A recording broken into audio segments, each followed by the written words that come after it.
Imagine living in a place where it barely ever rains, where the sun scorches the earth, and water is more precious than gold. This isn't a sci-fi movie! It was the reality for ancient civilizations thriving in the world's harshest deserts. How did they do it? It wasn't magic. It was genius. A level of engineering so brilliant that it still baffles us today. We're about to uncover the secrets of these ancient desert masters, revealing how they conquered the arid lands and built empires from dust. Let's start our journey in ancient Persia, a land we now know as Iran. Picture this!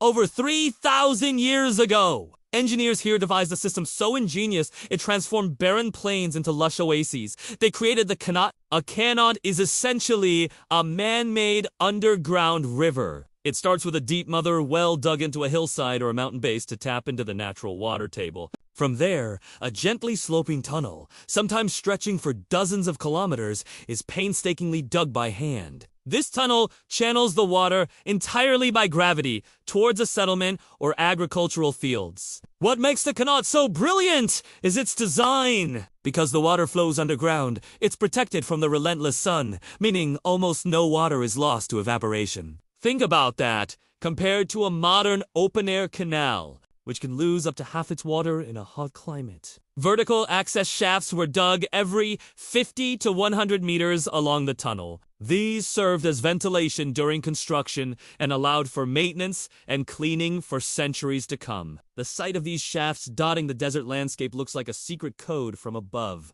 But it's actually the lifeline of a civilization. These weren't just water channels. They were the arteries of an empire, supplying cities, irrigating farms, and even cooling buildings. It's an incredible feat of sustainable engineering that predates the Roman aqueducts by centuries. Now, let's travel across continents to the Americas, to the land of the ancestral Pueblones in the Chaco Canyon of New Mexico. Around the 9th to 13th centuries, this region was a major cultural center, but it's also a high desert, receiving only about 9 inches of rain a year, mostly from brief, violent summer thunderstorms. Surviving here, let alone building the massive stone structures Chaco is famous for, required an unparalleled mastery of water management. Instead of just digging for groundwater, the Chacons became experts at harvesting every single drop of rain. They built an extensive system of dams,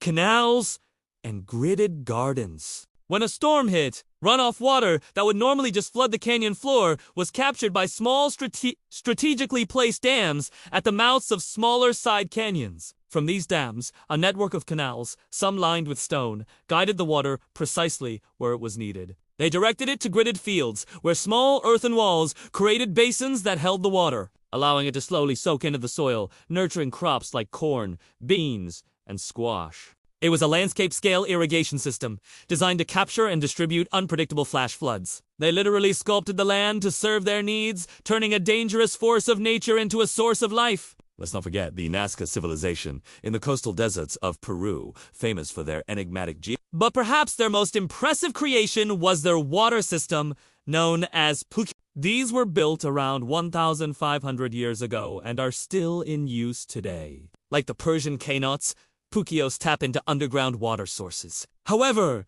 they have a unique design feature: spiral-shaped stone-lined entrances that corkscrew down to the subterranean canal.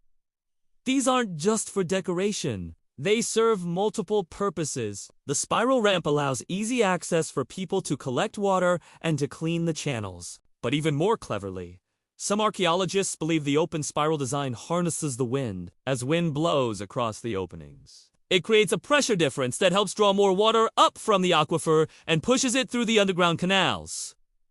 It's like a passive, wind-powered water pump. So, the same force that makes the desert so dry the wind was harnessed to bring it life. The Nazca didn't just find water. They engineered a system that worked in harmony with the desert's own elements. It's a testament to their profound understanding of their environment. Now, what about keeping cool when the temperature is soaring? Let's head back to the Middle East and North Africa to look at the windcatcher, or bajir in Persian. These architectural marvels are essentially ancient air conditioners. A windcatcher is a tall, chimney-like structure rising from the roof of a building, with openings facing the prevailing winds. It's designed to catch breezes high above the ground, where the air is cooler and faster moving. The captured air is funneled down a shaft into the rooms below, creating a constant, cooling airflow that pushes the hot, stale air out. It's simple, passive ventilation. But the genius doesn't stop there.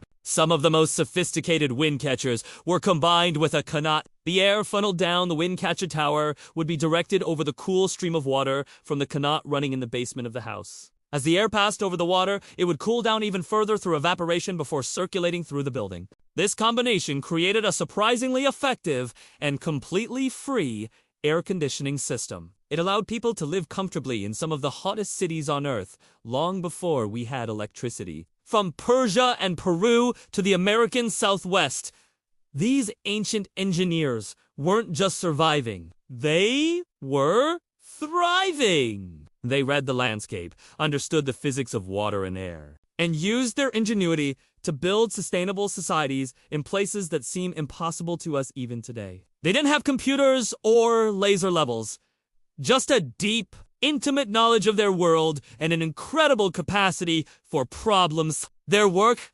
carved into the earth and stone, reminds us that some of the most advanced technology isn't about complexity, but about working intelligently with nature. The qanats, the Chaco and flood farms, the Nazca Puquios, and the wind catchers are more than just historical curiosities. They are powerful lessons in sustainability and resilience in a world facing its own environmental challenges. Perhaps the secrets of these ancient desert masters hold the key not just to understanding our past, but to building a better future. What do you think is the most impressive feat of ancient engineering? Let me know in the comments below. Thank you so much for joining me on this journey through the desert. If you enjoyed uncovering these ancient secrets, please hit that like button. And don't forget to subscribe and turn on notifications so you won't miss our next adventure. Until next time, stay curious.